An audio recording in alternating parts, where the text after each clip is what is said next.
Hello, my name is Anna Sanchez, and I'm the Director for the Department of Senior Affairs. I'm excited to be joined today by Bei Ruetten, who is one of our AmeriCorps senior volunteers in our foster grandparent program.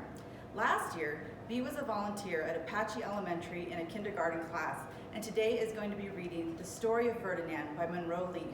Stay safe and take care. Thank you.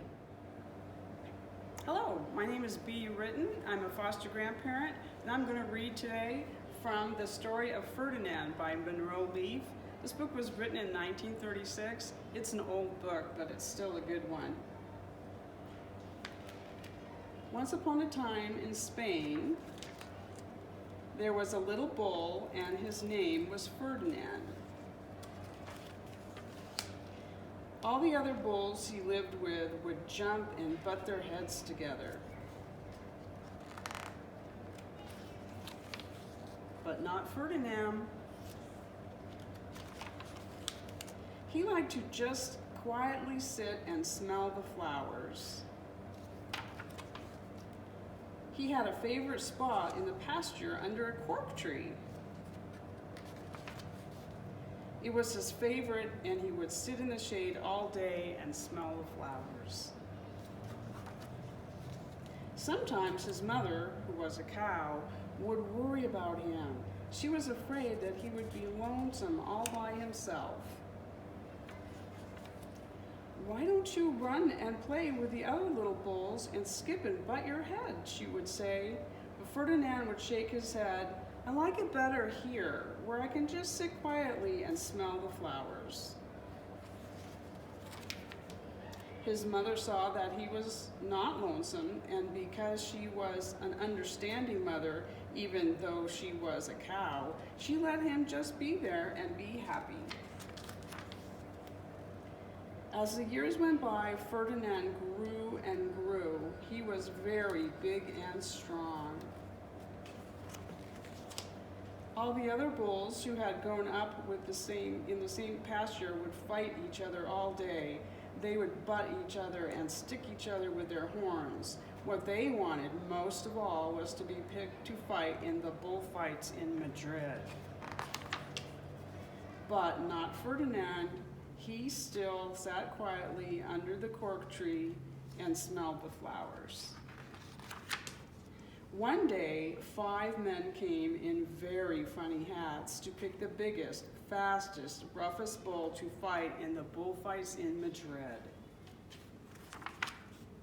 All the other bulls ran around, snorting and butting, leaping and jumping, so the men would think that they were very, very strong and fierce and pick them.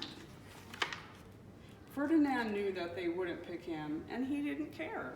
So he went out to his favorite cork tree to sit down. He didn't look where he was sitting, and instead of sitting on the nice cool grass in the shade, he sat on a bumblebee. Well, if you were a bumblebee and a bull sat on you, what would you do? You would sting him, and that is just what this bee did to Ferdinand. Wow, did it hurt. Ferdinand jumped up with a snort. He ran around puffing and snorting, butting and pawing the ground as if he were crazy. The 5 men saw him, and they all shouted with joy. Here was the largest, fiercest bull of all, just the one for the bullfights in Madrid. So they took him away to the bullfight day in a cart. What a day it was. Flags were flying, bands were playing, and all the lovely ladies had flowers in their hair. They had a parade into the bull ring.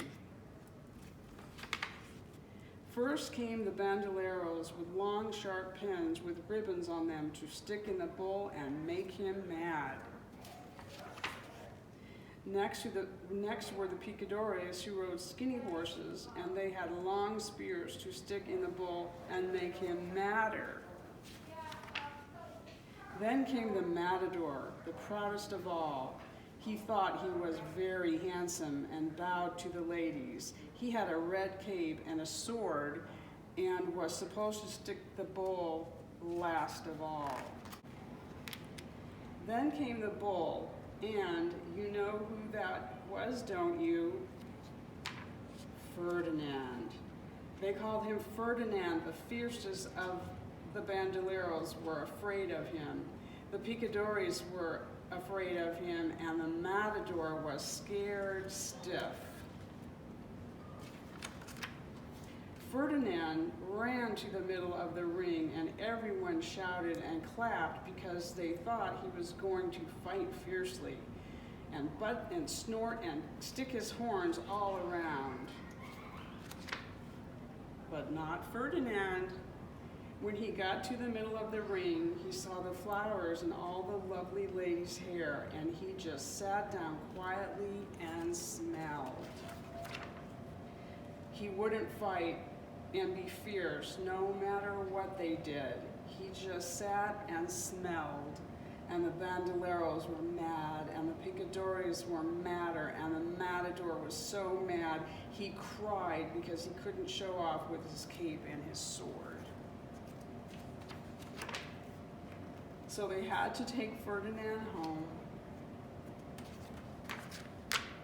And for all I know, he's sitting there still under his favorite cork tree, smelling the flowers just quietly, and he is very happy.